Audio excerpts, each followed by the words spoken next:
Hi friends, how are you? ఇవి ఈ భూమి మీద దొరికే అరుదైన వనమూలికల్లో ఇది చాలా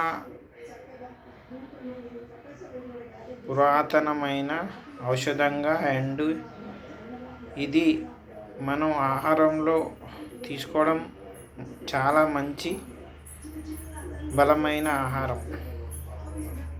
ఈ గడ్డలు మన తెలంగాణలోని ఓన్లీ ఆదిలాబాద్ జిల్లాలోని మాత్రమే దొరుకును. ఇవి కూడా ఓన్లీ ఆగస్ట్ సెప్టెంబర్ కాలంలో మాత్రమే. ఇది కడుపులో ఉన్న నులిపురుగులు అండ్ నడుము నొప్పి వగేరా దేహంలోని అన్ని వ్యాధులకి దివ్య ఔషధంగా పనిచేయును. ఈ వీడియో మన మిత్రుల కోసం, మన తెలంగాణ ప్రజల కోసం అంకితం.